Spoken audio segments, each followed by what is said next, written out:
Κλείσει, έτσι. Εγώ διαφωνώ λιγάκι έτσι, γιατί κανονικά θεωρητικά και αιμονικά στο μάτι θα πρέπει να γίνει η άνοδος με τέτοια κλίση που να έχεις την ίδια κλίση το αεροσκάφος όταν κάνεις το βοηθήσω. Να σε βοηθήσω. Δεν το έχω κάνει, δεν μπορώ να σου απαντήσω πώς γίνεται. Μπορώ να σου πω ότι περιμένω να δω. Η περιγραφή της άσκησης για μένα είναι ξεκάθαρη. Θέλω από οριζοντία πτήση να κάνω στροφή ανόδου σημαντική και να φτάσω σε 60 μοίρες. Πώς γίνεται, δεν μπορώ. 60 μοίρες κλίση, κανοδοδιαμή και άξονα. Μπάνκ, ρε παιδιά, κλίση, δεν υπάρχει κάτι άλλο. Γιατί μπορεί να είναι γωνία ανόδου. Άλλο αυτό, το μπάνκ που δίνεται με τα ελαιόν, πρέπει να είναι το αεροπλάνο στροφή έτσι. Συμφωνούμε? Έτσι πρέπει να είναι. Βγάλτε την αυτή έξω. Πρέπει να ξεκινήσω, ξεκινάω, ανεβαίνω, παίρνω κλίση και φτάνω πάνω και έχω 60 μοίρες. Και όταν κατεβαίνω, έρχομαι εδώ. Το πώς θα το κάνεις δεν ξέρω. Γιατί αν τον είσαι εδώ και το δώσεις έλερο, αυτό το πράγμα θα κάνει. Θα πάει σε 60 Πάμε παρακάτω. Θα τελειώσει η κάρτα. Όχι πολλά πράγματα, είναι για ακροβατικά, δεν είναι και τόσο σκέλη για μένα. Πάμε παρακάτω. Οριζόντια πτήση, να μην βγούμε έξω, στο κέντρο η άσκηση κλπ. Να μπορεί να το κάνει. Jet, όχι αμάν, τι κάνει αυτός. Αυτός έρχεται, στρίβει, όπως στρίβει σε 180 μοίρες κάνει ένα ρόλ και στρίβει και ξαναφεύγει. Αλλά κατεβαίνει κιόλας. Όχι. Δεν κατεβαίνει. Το σχέδιο είναι προοπτικό. Και βλέπετε ότι είναι και το έδαφος είναι δεν είναι έτσι. Κάνεις λάθος αυτό. Έχει ναι, δεν είναι έτσι το Τεριτέν. Ενώ κάνεις δεξί έλερο για να μπεις δεξιά, μετά αντί να κάνεις αυτό, κάνεις το ανάποδο και βγαίνεις. Αυτό είναι το Τεριτέν.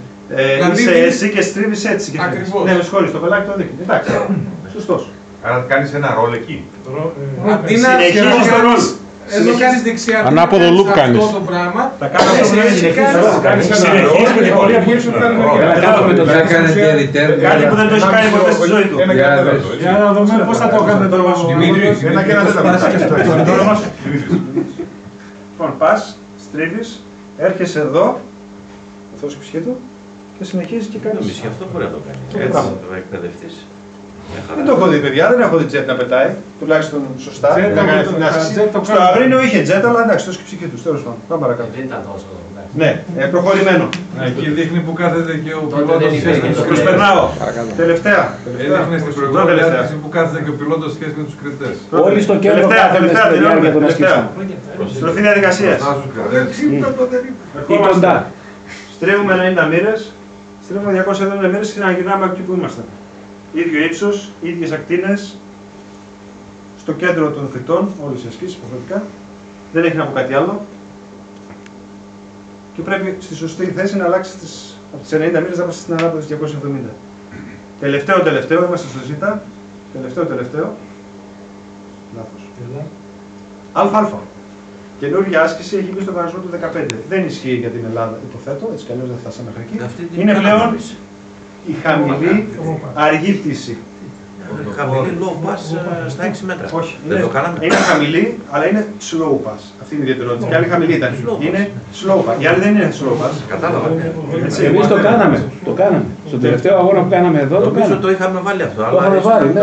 Δεν ξέρω αν το βάλαμε τι κάναμε. Πάντως αυτή η άσκηση δεν υπάρχει στον κανονισμό του 15, υπάρχει στον κανονισμό του 15. Και είναι, νομίζω, μπορεί να είναι και provisional, δεν θυμάμαι. Μπορεί να είναι και κανονική. Πάλι 6 μέτρα. Απλά πρέπει να κόψεις κινητήρα. Και αν έχεις, που λέει και κάτω, συσκευές μεγάλης αντίστασης πρέπει να είναι κατατασμένες. Για να το κάνεις. Flaps, ρόδες, οτιδήποτε. Τέλος πάντων. Να υποχρεωτικό είναι το να κατεβάσεις τις ρόδες. Ναι, σε αυτή την άσκηση ναι. Για να κάνεις το slow pass, για να ρίξεις ταχύτητα. Έτσι όμως το καταλαβαίνω που το λέει, έτσι. Δεν το έχω δει ζωντανό, σου λέω στον διεθνή κανονισμό. Πάμε για το... Αυτό ουσιαστικά είναι, το λέγανε Dirty Pass, το λέγανε κάποτε νομίζω. Εγώ γελάστηκα και για... Δεν το έχω αντιμετωπίσει.